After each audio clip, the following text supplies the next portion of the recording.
Good morning children. Good morning ma'am. आज का जो पाठ है वो है सदाचार का गुड ताबीज। Morning ma'am. गुड मॉर्निंग बेटा। आज का जो पाठ है वो है सदाचार का ताबीज। पेज नंबर निकाल लीजिए सब लोग। पेज नंबर है 90 पृष्ठ संख्या 90। पाठ का नाम है सदाचार का ताबीज। ठीक है, पहले मैं बता दूं इस पाठ के बारे में। इस पाठ में क्या बताया गया है, जैसा लिखा है पाठ का सार सब लोग देखें। इस व्यंग्यात्मक कहानी में एक राज्य में भ्रष्टाचार से अधिक फैलने की बात हो रही थी। भ्रष्टाचार बहुत ज्यादा फैल गया था, उसकी अधिक बात हो रही थी। राजा को भ्रष्टाचार दिखाने के लिए विशेषज्ञों के दल का गठन किया गया। भ्रष्टाचार से मुक्ति पाने के लिए एक विकल्प के रूप में सदाचार के ताबीज की खोज हुई और सभी सरकारी कर्मचारियों की भुजाओं पर ताबीज बांधे गए। किंतु 31 तारीख होने के कारण उस दिन एक कर्मचारी के ताबीज में से ही स्वर निकल पड़ा कि आज तो ले ले। ठीक है, तो अब ये पूरी कहानी जो है जब आप लोग सुनेंगे, क्योंकि कुछ बच्चे तो ऑलरेडी ये पढ़ चुके हैं, ये रिवीजन क्लास है, तो अब जिन बच्चों ने क्लास अटेंड नहीं की थी वो ध्यान से सुनेंगे कि इस कहानी में है क्या, लेखक क्या समझाना चाहता है सदाचार के ताबीज के लिए। ठीक है, तो सब लोग ध्यान दीजिए। पेज नंबर है 90। पेज नंबर पृष्ठ संख्या पेज नंबर 90। पाठ का नाम है सदाचार का ताबीज। कौन रीड करेगा क्लास में, ये बताइए। रीडिंग कौन करेगा? मैम एक शिवांशी है जो रीड करेगा। हाँ, चलो स्टार्ट करो शिवांश बेटा। पार्ट 12 सदाचार का ताबीज। एक राज्य में हल्ला मचा कि भ्रष्टाचार बहुत फैल गया है। राजा ने एक दिन दरबारियों से पूछा, प्रजा बहुत हल्ला मचा रही है कि सब जगह भ्रष्टाचार फैला हुआ है, हमें तो आज तक कहीं नहीं दिखा। तुम लोग को कहीं दिखा है तो बताओ। तभी दरबारी चुप हो गए। सच बताएं तो मुसीबत, और राजा से झूठ कैसे बोले। तभी एक दरबारी ने कहा, हुजूर वह हमें नहीं दिखेगा, सुना है वो बहुत बारीक होता है, पर अपने राज्य में जैसी जाति रहती है उसे विशेषज्ञ कहते हैं। इस जाति के पास कुछ ऐसा अंजन होता है कि उसे आंखों में लगाकर वे बारीक चीज भी देख लेते हैं। मेरा निवेदन है कि इन विशेषज्ञों को ही हुजूर भ्रष्टाचार ढूंढने का काम सौंपे। देखो यहाँ पर क्या बताने की कोशिश की है कि भ्रष्टाचार एक राज्य है, ठीक है, वहाँ चारों ओर भ्रष्टाचार फैला हुआ है, मतलब जबरदस्त तरीके से चीजें खराब होती जा रही हैं। ठीक, तो जो राजा है, पूरा राज्य है उसमें हल्ला मचा हुआ है, मतलब शोर मचा हुआ है, भ्रष्टाचार फैला है। ठीक है, तो राजा बोलते हैं कि भ्रष्टाचार क्या है भाई, हमको तो अभी तक दिखा नहीं है, ये क्या है बताइए, इतना शोर मचा हुआ है। तो जितने भी राज्य में उनके काम करने वाले हैं, उनके साथ जो हैं वो बोलते हैं, दरबारी जिनको बोलते हैं, ठीक है, वो कहते हैं अगर हमने सच बता दिया राजा को तब भी गड़बड़ है, ठीक है, कि गलत बात हो जाएगी, और अगर नहीं बताया तो भी गलत है, हमें बताना भी चाहिए। तो उन्होंने क्या कहा, भ्रष्टाचार राजा साहब एक ऐसी बारीक सी चीज है जो ऐसे दिखाई नहीं देती, उसको ढूंढना पड़ता है। और हमारे राज्य में कुछ ऐसे विशेषज्ञ हैं जिनके अंजन का मतलब होता है बेटा काजल, ठीक है, तो वो बोल रहे हैं कि वो इतने ज़्यादा बारीक चीज़ को भी देख लेते हैं। तो आप क्यों ना उनसे पूछें, वो आपको भ्रष्टाचार के बारे में अच्छे से बताएंगे, ठीक है, और वो भ्रष्टाचार को ढूंढ के भी निकाल लेंगे। अब कौन पढ़ेगा? और कोई है जो रीडिंग करेगा? यस आयुष। राजा ने विशेषज्ञ जाति के 5 आदमी बुलाए और उन्हें भ्रष्टाचार को ढूंढने का काम सौंप दिया। विशेषज्ञों ने उसी दिन से छानबीन शुरू कर दी और 2 महीने के बाद वे दरबार में हाजिर हुए। राजा ने पूछा, विशेषज्ञों क्या भ्रष्टाचार मिला? जी बहुत सा मिला। राजा ने हाथ बढ़ाया, लाओ मुझे दिखाओ कि वह कैसा होता है। एक विशेषज्ञ ने कहा, हुजूर वह हाथ की पकड़ में नहीं आता, वह सूक्ष्म है, अगोचर है, पर वह सर्वत्र व्याप्त है, उसे देखा नहीं जा सकता, केवल अनुभव किया जा सकता है। राजा बोल पड़े, ये गुण तो ईश्वर के हैं, तो क्या भ्रष्टाचार ईश्वर है? दूसरे विशेषज्ञ ने कहा, हाँ महाराज, अब भ्रष्टाचार ईश्वर हो गया है। एक दरबारी ने पूछा, पर वह है कहाँ, कैसा अनुभव होता है? तीसरे विशेषज्ञ ने जवाब दिया, वह सर्वत्र है, वह महाराज के सिंहासन में भी है। सिंहासन में है कहकर राजा साहब उछलकर दूर खड़े हो गए। Very good Ayush, thank you बच्चे। तो यहाँ पर जो है एक टीम जो है, एक फिर उन विशेषज्ञों को बुलाया गया, उनकी संख्या कितनी थी? 5। ठीक है, तो उनको ये जिम्मेदारी सौंपी गई कि आप भ्रष्टाचार को ढूंढ कर निकालिए, ये भ्रष्टाचार होता कैसा है। अब 2 महीने के बाद वो जो दरबारी थे, जो विशेषज्ञों की टीम थी, वो वापस आई और उनसे पूछा गया क्या भ्रष्टाचार मिला? तो वो कहते हैं हाँ मिला। ठीक, अब राजा साहब कहते हैं दिखाओ वो कैसा होता है। विशेषज्ञों ने कहा, हुजूर वह हाथ की पकड़ में नहीं आता। मतलब क्या है यहाँ बताने का? वो सूक्ष्म है, अगोचर है, वह सर्वत्र व्याप्त है। ठीक है, उसे देखा नहीं जा सकता, केवल अनुभव किया जा सकता है। अब कितनी बड़ी बात उन्होंने बोली है कि वो सूक्ष्म है, छोटा है, अगोचर है, मतलब वो सब जगह व्याप्त है, वो फैला हुआ है, उसे आप ऐसे देख नहीं सकते। अब क्या, जैसे आजकल ये चीज़ें उजागर होती जा रही है कैमरे की मदद से कि कौन रिश्वत ले रहा है, कौन घूसखोरी कर रहा है। अगर ये सब चीज़ें हम ना देख पाए, अगर टीवी पे ना दिखाएं, तो क्या हमें पता चलेगा? जब तक हम उसको महसूस नहीं करेंगे, जब तक हमारे साथ वो बात बीतेगी नहीं, किसी को समझ में नहीं आएगा। जबकि बोला जाता है कि आजकल जितने भी महकमे हैं, मतलब जितने भी लोग हैं, बड़े बड़े पोस्ट पे बैठे हैं, वो तक इसमें लोगों का साथ देते हैं। ठीक है, जब आपको किसी से कोई काम कराना होता है तो छोटे लेवल से बड़े लेवल तक एक साइकिल चलती रहती है, एक चेन है पूरी, कि आपको 10 रुपए लेने हैं, उससे ऊपर वाला 20 रुपए लेगा, 30 रुपए लेगा। मतलब इस तरीके से काम भ्रष्टाचार के थ्रू ही चलता चला जाता है। ठीक है, तो राजा साहब पूछते हैं मतलब ऐसा है, मतलब वो अगोचर है, सर्वत्र व्याप्त है, सूक्ष्म है, तो ये सब कुछ तो ईश्वर की जैसा हमारा ऊपर वाला है, जैसे ईश्वर है, ये तो बिल्कुल वैसा ही है ईश्वर की तरह। तो एक और विशेषज्ञ जवाब देता है, आपने ठीक कहा राजा साहब, क्योंकि आजकल के लोगों का भ्रष्टाचार ही ईश्वर बन चुका है, मतलब पैसा ही ईश्वर बन चुका है। ठीक है, जहां उनको कमी लगती है तो वो किस तरीके से कमाने के लिए अपने को भ्रष्ट कर लेते हैं। ठीक है, और वो कहाँ है? वो सर्वत्र व्याप्त है, वो हर जगह फैला है, वो राजा जी के सिंहासन में भी है। अब राजा तो समझ नहीं पाते ये क्या बोले, मेरे सिंहासन में भी है, और वो कूद के दूर हो जाते हैं। अब ये क्यों कहा गया कि राजा जी के सिंहासन में भी है? तो यहाँ पर देखिए लिखा है, चौथे विशेषज्ञ ने कहा, हाँ सरकार, पिछले माह इस सिंहासन का रंग करने में जिस बिल का भुगतान किया गया है वह बिल झूठा है। वह वास्तव में दुगने दाम का है, आधा पैसा बीच वाले खा गए। महाराज, पूरे शासन में भ्रष्टाचार है और वह रिश्वत के रूप में सर्वव्यापी हो गया है।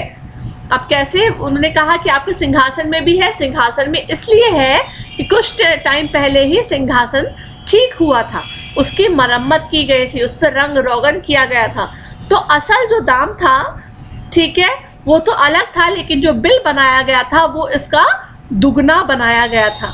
दुगना क्यों बनाया गया था? कि जिन लोगों ने बीच में मिलकर ये काम कराया था, ठीक है, उन्होंने क्या किया था कि जो रकम थी उसका दुगना कर दिया और अपनी अपनी सबने बीच में जेबें भर ली।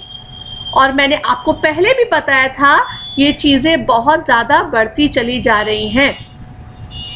ऐसा क्यों है कि हमारे सड़कों का हाल ख़राब है? वो इसलिए है कि जब बिल पास होता है, जब किसी को ठेका दिया जाता है, ठीक है, तो उसका जो एक्चुअल बिल होता है सड़क बनाने का, वो ना देकर ज़्यादा का पास कराया जाता है। क्यों? क्योंकि बीच में जितने भी सरकारी महकमे हैं उनको भरते भरते भरते भरते भरते क्या होता है, इतनी राशि बचती है, क्योंकि उसको अपने लिए बचाना है, जिसको ये ठेका मिला है, तो वो उतनी कम राशि लगाता है सड़क बनाने में कि वो सड़क 1 साल के बाद या 6 महीने के बाद बिल्कुल ख़राब हो जाती है। ठीक है, और अगर वो सच में जो एक्चुअल राशि उसको मिलती है, अगर वो सच में वो लगा दे और बीच के लोग खाना छोड़ दें, घूसखोरी करना छोड़ दें, तो वो इतना अच्छा काम होगा कि सालों साल चीज़ चलती रहेगी और बिल्कुल ख़राब नहीं होगी। तो यहाँ पर यही बताया गया है कि आपका जो जिस पे आप बैठे हैं सिंहासन, इसमें भी क्या है, भ्रष्टाचार है, क्योंकि इसका बिल दुगना करके बताया गया है। यस, इसके आगे कौन पढ़ेगा?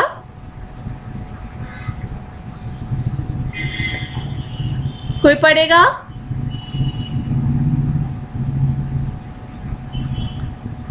No one.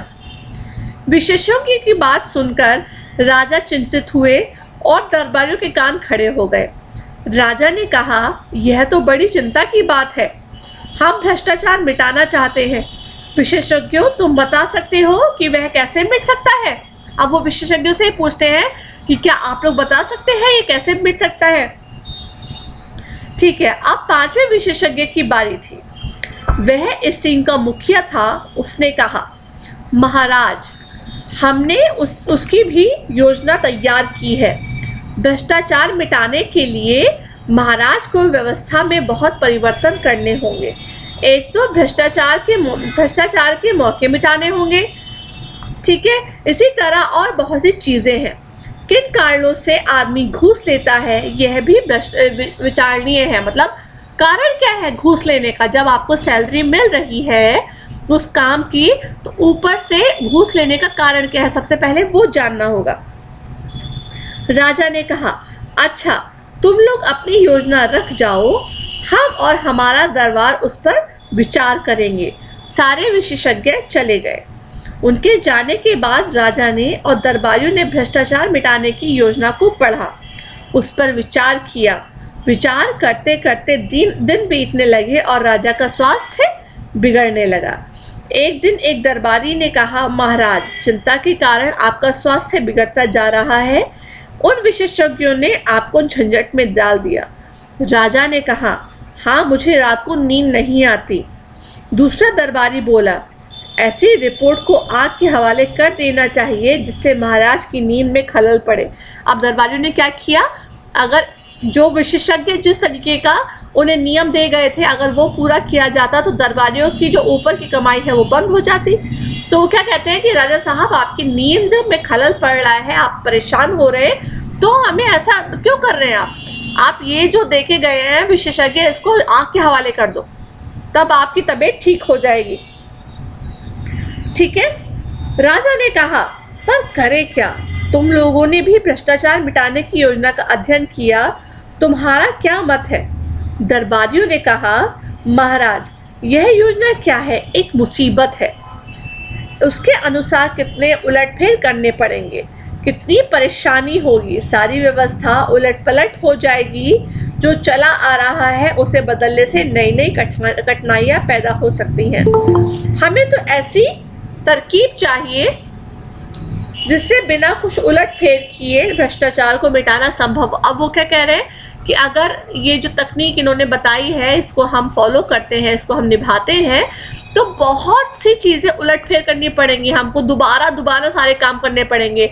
और जितने रूल जो अब हम नए बनाएंगे उसको फॉलो कराना, मतलब लोगों से मनवाना भी एक बहुत बड़ा कार्य होगा जो हम नहीं कर पाएंगे। ये बहुत मुश्किल काम है। ठीक है, हमें ऐसी तरकीब लगानी चाहिए जो आसान हो और चीज़ें भी सही हो जाएं। राजा साहब बोले, पर यह हो कैसे? तुम लोग ही कोई उपाय खोजो। अब वो क्या कहते हैं, अपने दरबारियों को बोल देते हैं कि अब ये कैसे होगा, ऐसा करो, तुम ही लोग कोई उपाय खोजो। एक दिन दरबारियों ने राजा के सामने एक साधु को पेश किया और कहा, महाराज, इन महान साधक को हम ले आए हैं।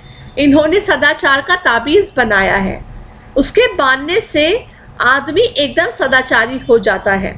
साधु ने अपने झोले से एक ताबीज़ निकालकर राजा को दिखाया। राजा बोले, हे साधु महाराज, इस ताबीज़ के विषय में मुझे विस्तार से बताओ। अब क्या करते हैं, दरबारी भी दिमाग लगाते हैं कि कैसे जा सकता है। अब राजा को किसी चीज़ का तो जवाब देना ही पड़ेगा, तो ऐसा उन्होंने लाके एक साधु को खड़ा कर दिया, किसके सामने? राजा के सामने। और बोलते हैं कि ये जो साधु है इन्होंने एक सदाचार का ताबीज़ बनाया है। ताबीज़ क्या होता है, सबको पता है? ताबीज़ क्या होता है? लॉकेट। हाँ, कुछ इसी तरीके की ठीक है, चीज होती है जो हाथ पे लोग बांध भी लेते हैं, यहाँ बांध लेते हैं, गले में डाल लेते हैं, जो कुछ लोग उसको कहते हैं बुरी नजर से बचने के लिए भी कुछ लोग डालते हैं। तो इस तरीके का उसने ताबीज बनाया है जो भ्रष्टाचार के खिलाफ हो। अगर उसको हाथ पे बांध दिया जाए तो वो इंसान भ्रष्टाचार नहीं करेगा, मतलब वो घूस नहीं खाएगा, कोई गलत काम नहीं करेगा, सच्चाई के मार्ग पे चलेगा। तो ऐसा ताबीज बनाया है। क्या ऐसा कोई ताबीज होता है? नहीं, ऐसा कोई ताबीज नहीं होता। आपकी अंतरात्मा सब कुछ होती है। अगर हमारी अंतरात्मा हमें अलाउ नहीं करती कोई गलत काम करने के लिए तो हमसे नहीं होगा। और हम अगर अपने अंदर ये सोच लें कि अरे क्या फ़र्क पड़ता है, चलो थोड़ा सा कर लेते हैं, चलो इससे क्या फ़र्क पड़ता है, हमारी लाइफ अच्छी हो जाएगी, तो चीज़ें खराब होती चली जाती। अब राजा कहते हैं मुझे विस्तार पूर्वक इस ताबीज़ के बारे में बताइए। साधु ने समझाया, महाराज, भ्रष्टाचार और सदाचार मनुष्य की आत्मा में होता है। अब देखो वो सही बता रहा है, ठीक है। परमात्मा जब मनुष्य को बनाता है तब किसी की आत्मा में ईमान का पुर्जा फिट कर देता है और किसी की आत्मा में बेईमानी का। जैसे ऐसा नहीं होता है, ठीक है, सब एक से बने हैं। अब ये हमारे ऊपर डिपेंड करता है कि हम उसको अपने आप को किस तरफ लेके जा रहे हैं, ठीक है। इस पुर्जे में से ईमान और बेईमानी के स्वर निकलते हैं जिन्हें आत्मा की पुकार कहते हैं।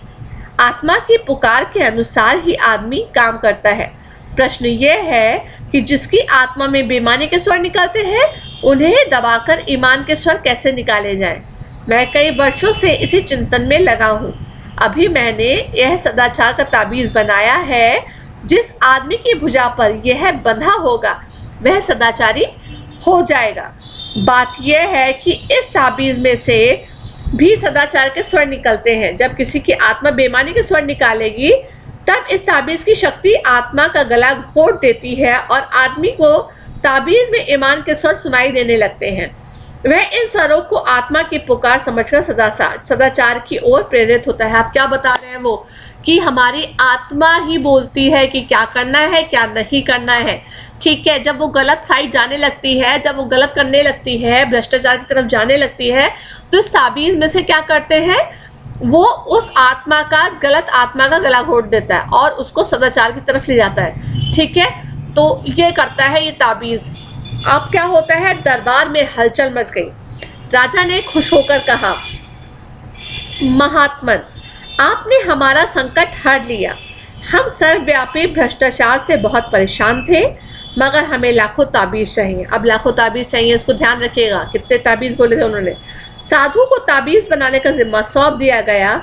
उस समय उन्हें 5 करोड़ रुपए कारखाने के लिए पेशगी मिल गए। अब इसको देख लीजिए, इसको अंडरलाइन कर लीजिएगा, 5 करोड़ रुपए पेशगी मिल गए।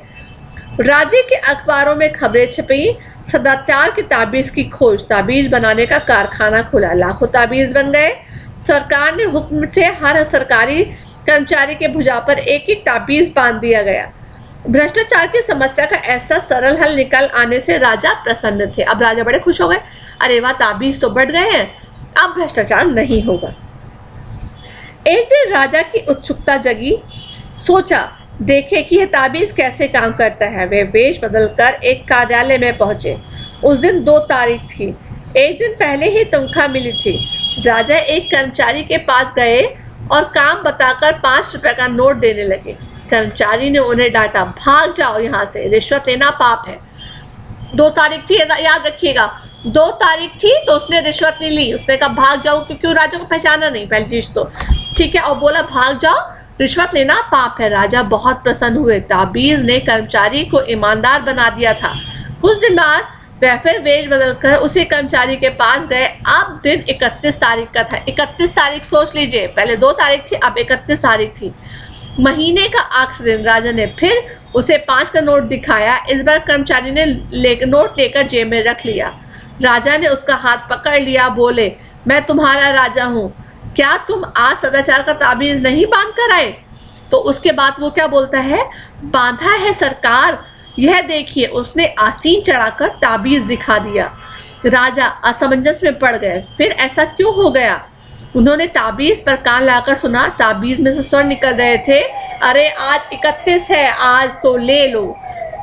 तो मतलब क्या है इसका कहने का कि इंसान अपनी ज़रूरतों के मुताबिक भ्रष्टाचारी होता है और सदाचारी होता है। ठीक है, सबकी बात नहीं कर रहे हैं, कुछ लोगों की बात कर रहे हैं। जब आप उनके ऊपर क्या होता है, चीज़ें लालसा बढ़ जाती है, जब ऐसा लगता है कि हमारे पास जो चीज़ है ये हमारे लिए पूरी नहीं पड़ रही है, हमें और चाहिए और चाहिए और चाहिए, जब लालसा बढ़ जाती है तो वो जन्म देती है भ्रष्टाचार को, वो जन्म देती है किस चीज़ को, गलत कार्य करने की तरफ आपके कदम बढ़ने लगते हैं। ठीक है, तो यही चीज़ यहाँ पे बताई गई है, क्योंकि जब 2 तारीख थी तो उसको एक दिन पहले ही तनख्वाह मिल चुकी थी, पेट भरा हुआ था, घर में किसी चीज़ की कमी नहीं थी, तो उसने वो 5 रुपये का नोट लौटा दिया। कहा नहीं, बिल्कुल नहीं, हमारे यहाँ भ्रष्टाचार नहीं चलता, हमारे यहाँ ये सब कुछ नहीं चलता, घूस लेना। अब जब वो 31 तारीख को गए तब तक पैसे ख़त्म हो चुके थे घर में, तब तक जो सैलरी थी वो ख़त्म हो चुकी थी। अब क्या करना था, तो दरबानी ने उसको रख लिया, उस पैसे को लेके उस कर्मचारी ने रख लिया। सरकारी क्यों रख लिया, क्योंकि 31 तारीख थी, ज़रूरत थी। आत्मा ने कहा ले ले, उस ताबीज़ ने कहा ले ले, कोई बात नहीं, आज 31 तारीख आज तो चलता है। तो इसलिए कहा इसमें कहानी का आशय ये है कि भ्रष्टाचार जब तक हम अपने दिल से ख़त्म नहीं करेंगे, अपने अंदर से ख़त्म नहीं करेंगे, तब तक चाहे आप कितने ताबीज़ बांध लीजिए, चाहे कितना भी अपने आप को कह लीजिए कि नहीं सब ठीक है, वो भ्रष्टाचार कभी ख़त्म नहीं होगा। तो पहले हमें अपने आप को संभालना होगा, हमारी अंतर आत्मा को संभालना होगा, तब हम इसका अंत कर सकते हैं। ठीक है, देखिए इसमें लिखा है चिंतन की कड़ियाँ, सब लोग ध्यान से देखिए, पेज नंबर 90 पे है। चिंतन की कड़ियाँ, भ्रष्टाचार विभिन्न स्तरों पर पाया जाता है। सरकार की ओर से इसे रोकने के लिए अनेक नियम कानून बनाए जाते हैं, परंतु उनका पालन किस भांति होगा, समाधान इस बात पर निर्भर करता है। वास्तव में चिंतन करें तो पाएंगे कि भ्रष्टाचार से मुक्ति तभी संभव है जब आप दिल से स्वयं उसके खिलाफ हो। भ्रष्टाचार तभी संभव होता है बेटा जब हम उसके लिए अलाउ ना करें अपनी अंतरात्मा को। ठीक है, और कोई गलत कर रहा हो तो उसका एहसास उसको करा दे। अब ये नहीं कि उसका हाथ पकड़ के कहीं नहीं तुम गलत कर रहे हो, नहीं पुलिस के पास चलो, ऐसा तो कभी होने नहीं वाला है। ठीक है, लेकिन यहाँ पर यही चीज़ बताई गई है। इसके बाद आपको अपनी अपनी कॉपी में क्या करना है, आपको करने इसके शब्द अर्थ। ठीक है, सबको करने इसके शब्द अर्थ। अब इसके क्वेश्चन आंसर और शब्द अर्थ हम लोग कल करेंगे। ठीक है, तो आप लोग सब आज इस पाठ को पढ़ेंगे और समझने की कोशिश करेंगे। ठीक है, okay, bye class, God bless you बेटा, बाय बेटा, थैंक यू मैम। वेलकम बच्चे, बाय।